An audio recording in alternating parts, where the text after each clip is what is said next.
Ok, donc dans cette vidéo, on va voir ensemble qu'est-ce qui impacte le dollar, quels sont les acteurs qui font bouger concrètement le prix de cet actif sur les marchés financiers. Ok, il faut savoir que ce qui fait bouger le forex, ce qui fait bouger les assets de manière globale, c'est pas des trendlines, c'est pas des order blocks de la fair value gap, des inducements ou je ne sais quel autre élément technique, quelle autre conception marketing, parce que ça en fait c'est uniquement les conséquences. Ok, c'est les conséquences des acteurs fondamentaux du marché, c'est ce qu'on va voir dans cette série de vidéos. Ok, là je vous ai mis toutes les paires du forex, donc le dollar, l'euro, le yen japonais, la livre sterling, le dollar australien, le dollar canadien, le franc suisse, le yuan chinois, le dollar néo-zélandais et les paires exotiques qu'on verra par la suite, d'accord. Alors, si vous comprenez comment bouge le dollar, vous comprenez comment bouge 80% du forex. Pourquoi? Parce que, donc l'autre Pareto, évidemment, le 20% qui va faire 80% des résultats sur le forex, c'est le dollar. Pourquoi je vous dis ça? On va zoomer un petit peu, tout simplement. Alors, hop, je vais passer ma caméra comme ça. Tout simplement puisque faut savoir que 80% des transactions qui sont faites dans le monde sont réalisées en dollars. Tout simplement, et également parce que le NYSE, qui est simplement donc le New York Stock Exchange qui se situe à New York, correspond à 78% des flux mondiaux. Donc on correspond en fait ici dans ces deux cas que 80% des échanges sont faits à base de dollars. Et on comprend donc que ce qui fait bouger globalement l'argent de manière globale, donc le forex, c'est le dollar américain, ok, l'USD. Donc c'est parti, on va comprendre un petit peu ce qui fait bouger le dollar. Mais avant ça, quelques faits très importants que vous devez comprendre pour comprendre pourquoi en fait ce qu'on va voir après, c'est ce qui fait réellement bouger le dollar. Il faut savoir que 70% du PIB des États-Unis repose sur les services. Comme beaucoup d'économies qui sont riches et développées, ça repose sur les services. Les services concrètement, qu'est-ce que c'est?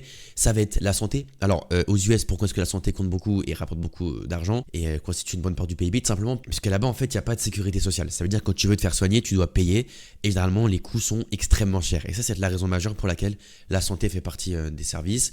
On a également tout ce qui est services financiers, ok. Donc voilà, j'ai pas mis de détails, mais en gros ça va être les services bancaires, les services de gestion d'actifs et de patrimoine, les services de paiement, de transfert d'argent, etc., etc. Ensuite, on a un gros secteur, c'est la tech, ok, avec Amazon que vous connaissez, Microsoft, Apple, tous ces gros noms qui sont aux États-Unis et effectivement qui correspond à une grosse partie de la part du marché des services. Ensuite, on a tout ce qui est médias, donc voilà, cinéma, jeux vidéo, et puis ensuite transport et logistique avec notamment les services de fret, ok, avec aussi donc Uber et Lyft. Voilà, chercher le nom de la boîte, je me rappelais plus, qui vont correspondre au transport logistique. Il y a plein d'autres secteurs, là je vous ai mis en gros les plus gros, mais je vous laisserai faire vos recherches si vous voulez en savoir plus. Bref, donc ça fait pas bouger directement les marchés, mais en fait il faut comprendre ça pour comprendre pourquoi les autres acteurs que je vous parle après font bouger les marchés. Une autre chose que j'ai pas noté, c'est que les États-Unis sont une économie qui est en déficit de trade. Ça veut dire que globalement ils importent plus que ce qu'ils n'exportent et du coup ils ont un déficit sur ce niveau-là, ok. Maintenant, voyons voir concrètement c'est quoi les acteurs qui font bouger le dollar américain sur les marchés financiers. Alors, je vous ai mis dans l'ordre de ce qui impacte le plus. Ok, on va commencer par le tout début, donc USD impacté par tout d'abord la Fed, la Federal Reserve, qui est simplement la banque centrale des États-Unis et aussi de manière globale la banque centrale du marché forex, puisque c'est elle qui, quand elle fait une action, grâce à ses tools, grâce à ses outils qu'elle a à disposition, va littéralement faire bouger l'ensemble des paires forex. Quasiment toutes les paires sont impactées par le dollar et par du coup la Fed naturellement. On a deux gros éléments qui vont vraiment donner des directions, créer des pivots et créer vraiment des changements radicaux dans la manière dont le dollar va évoluer sur les marchés.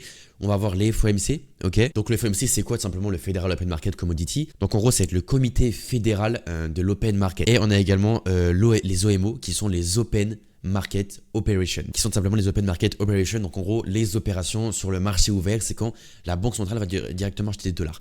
On va juste se focus sur ce qui est FOMC. On a deux choses, les interest rates, ok, donc les taux d'intérêt, et les statements. Donc interest rate c'est quoi? Tout simplement la banque centrale va décider de bouger les taux d'intérêt. On l'a vu récemment, ils ont créé un nouveau point de pivot majeur, c'est qu'ils sont repassés dans une dynamique dovish, ok. Donc ils ont commencé à rebaisser les taux et on va voir potentiellement un atterrissage en douceur des taux.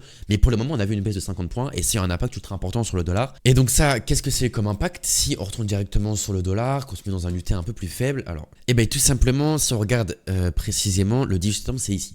C'est ici donc qu'on a eu cette fameuse baisse d'intérêt. Et ce qu'on voit effectivement, c'est qu'on a eu tout d'abord une indécision du marché. Ok, pour faire très simple, on va pas faire l'analyse technique, je sais pas quoi dans cette vidéo. Et derrière, on a vu une très belle hausse sur le dollar. Alors, vous allez me dire, en temps normal, on est censé voir une baisse quand les taux d'intérêt baissent. Oui et non. Pourquoi? Parce que à l'heure actuelle, en fait, aucun n'a eu cette baisse d'intérêt qui était totalement priced in pour le marché. C'est-à-dire en fait tout le monde s'y attendait. Ce qui était incertain par contre c'était est-ce qu'on va avoir une baisse de 25 points, une baisse de 50 points. Ça c'était incertain. Mais la baisse était connue, était priced in. C'est-à-dire que globalement, c'était déjà inclus au prix, ok, à l'analyse technique, cette data-là que la Fed allait faire un pivot d'un point de vue interest rate et passer en dynamique dovish. Par contre, ce qui est intéressant de comprendre, c'est que aux États-Unis, on a eu de très bonnes données sur l'emploi, notamment. Et en fait, c'est venu consolider dans le fait qu'on a à la fois des taux d'intérêt qui baissent et à la fois une économie qui, globalement, est en croissance. Et ça, en fait, je vais le voir après, mais c'est excellent pour l'économie. Ça veut dire qu'on a une économie qui, d'un point de vue taux d'intérêt, est stimulée et qui ne subit pas forcément, en fait, les hauts taux d'intérêt qu'on avait avant. Donc ça, c'est super bon. Et c'est pour ça, en fait, qu'on a le dollar qui, depuis quelques jours, là, se porte extrêmement bien et qui a pris voilà, 3,50%. Ces 17 derniers jours. Ok, alors je vais vous préciser un truc tout à l'heure qui concerne en fait justement cette hausse du dollar. Je vais mettre la cam comme ça. Alors effectivement, on a vu cette hausse justement suite, comme je vous l'ai dit, sur le taux d'intérêt et de data sur l'emploi américain. Mais il y a une autre métrique qui est super importante, c'est qu'en ce moment, le dollar profite en fait de son statut de safe haven currencies. Donc ça, qu'est-ce que c'est? Simplement en fait quand on dit que c'est une currency, donc une monnaie à statut de valeur refuge. Et en ce moment, en fait, suite aux incertitudes et aux conflits qu'on a vu notamment au Moyen-Orient, et ben en fait, le dollar est simplement venu profiter de son statut-là, ok, tout comme le gold notamment. C'est pour ça qu'on les a vus être corrélés. C'est un moment qui s'appelle été corrélé, on les a vus corrélés ces derniers temps, et c'est notamment ça qui explique cette hausse. Enfin bref, tout ça pour vous dire que donc les taux d'intérêt sont super importants. Également le statement. Alors qu'est-ce que je veux dire quand je vous dis statement?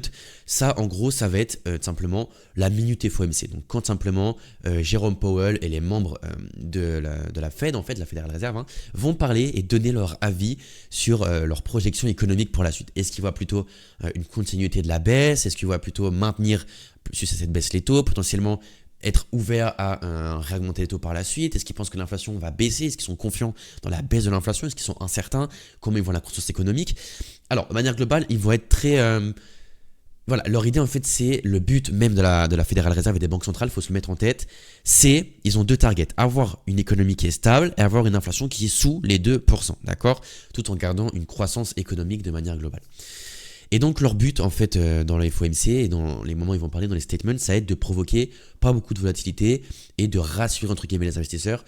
Donc ils vont jamais dire de dinguerie, ils vont jamais vous dire ok là niveau inflation c'est la merde, faut qu'on baisse un max. Ils vont jamais le dire comme ça, mais en fait ça va être beaucoup d'interprétations et à force de regarder des réunions FOMC et ces fameuses personnes qui parlent, Jérôme Powell qui parle, etc. Vous allez commencer à savoir interpréter un petit peu que ce soit dans leur ton de voix. Ok, il y a beaucoup de gens qui se fient au ton de voix de Jérôme Powell pour acheter ou vendre le dollar. Bon, chose que je ne fais pas du tout, que je déconseille. Mais voilà, il faut se rendre compte que les statements, globalement, c'est toujours les mêmes choses qui sont dites, pris toujours avec beaucoup de recul, beaucoup de pincettes comme ça. Mais voilà, il faut savoir l'interpréter parce qu'il y a toujours des trucs qui sont très importantes à comprendre. Et globalement, on saura grâce à ces réunions-là s'il a fait des plus dovish ou plus hawkish. Et ça, encore une fois, c'est le 20-80, c'est le 20% qui va faire 80% des mouvements sur le dollar. Ensuite, on va avoir évidemment donc la croissance économique liée notamment, qui est mesurable en fait grâce aux data macro. Donc l'interest rate, on a parlé juste avant, on va voir tout d'abord le NFP, c'est le non-farm payrolls. Donc en gros en français c'est les emplois qui sont non agricoles. Pourquoi est-ce qu'on enlève les emplois agricoles? Parce qu'en fait les emplois agricoles peuvent fausser les stats de l'emploi, ok? Pourquoi? Parce qu'en fait la partie agricole, ça va dépendre potentiellement de la météo, s'il y a des catastrophes climatiques, etc., etc. Donc on enlève toute cette partie agricole et c'est permet en fait d'avoir une vision beaucoup plus objective sur le marché de l'emploi, ok? Donc je vais pas rentrer en détail dans les datas macro dans cette vidéo parce que je pense que je vais faire une vidéo en plus parce que il y a beaucoup de gens au niveau des données macroéconomiques qui se contentent à se dire ok c'est vert c'est bon j'achète, ok c'est rouge c'est pas bon j'achète pas, ok c'était comme c'était prévu donc ça va range. C'est pas ça les annonces éco, il y a beaucoup de gens qui se contentent à ça, il y a plein d'autres métriques à prendre en compte. Chaque donnée économique en fonction du contexte éco qu'on a à l'heure actuelle, et ben en fait va avoir une importance différente et il faut savoir l'interpréter. Le GDP, donc en gros le Gross Domestic Product, ça c'est le PIB, okay, donc le produit intérieur brut. Je vous mets tous les mots en anglais parce que sur tous les sites c'est en anglais et je vous conseille de l'apprendre comme ça pour vous.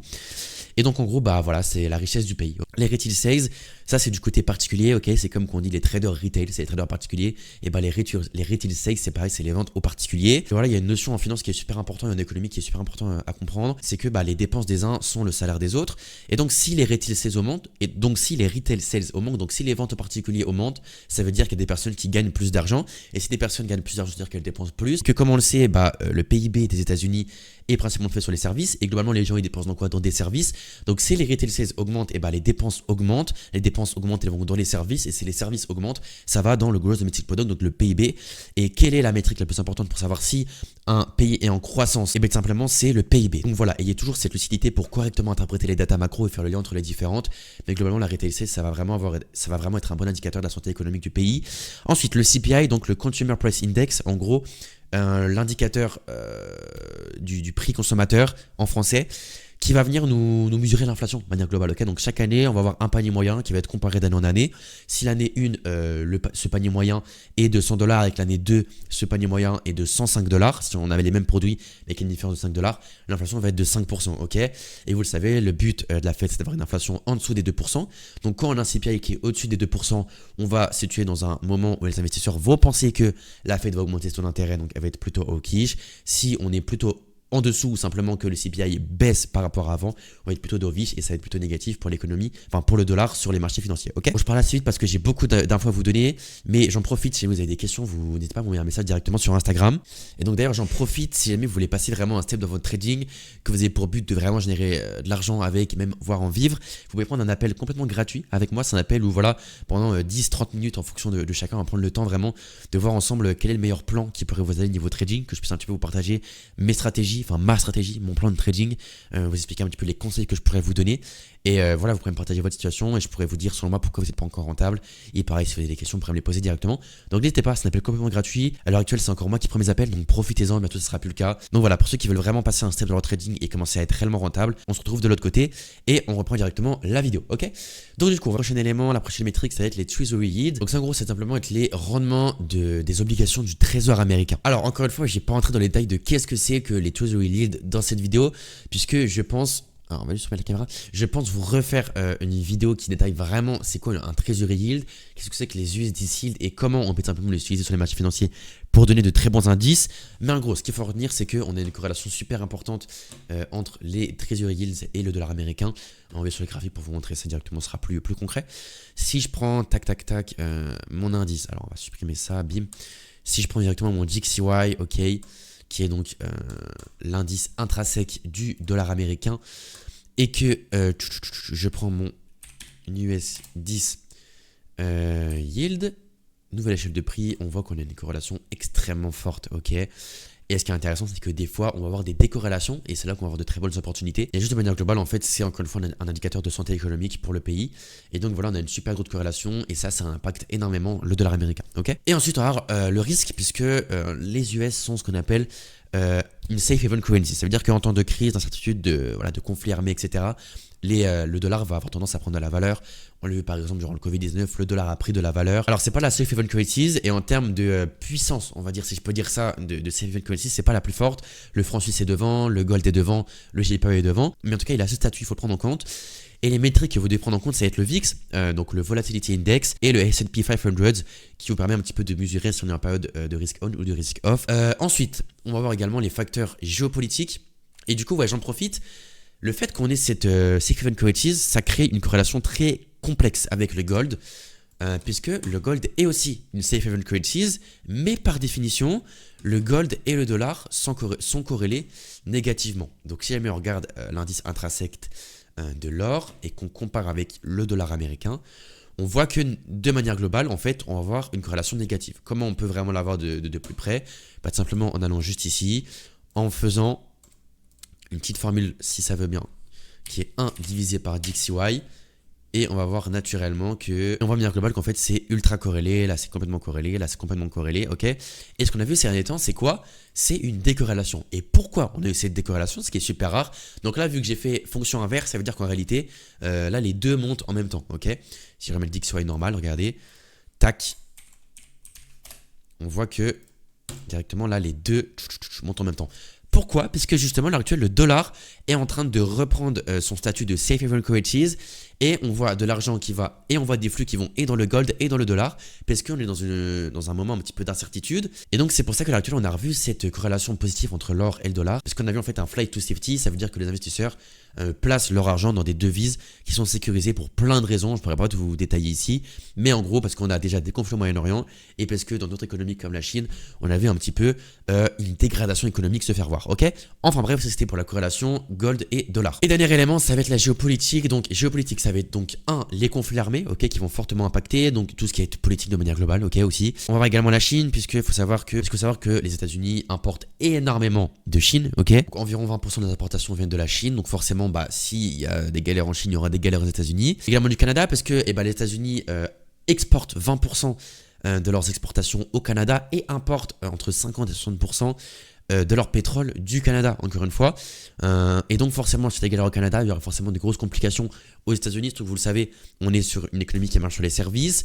Et si on a des coûts de pétrole qui augmentent pour les États-Unis, bah, les services, en fait, ils vont réduire leur marge parce que leurs coûts de production seront plus chers. Et derrière, ça va réduire la richesse des États-Unis.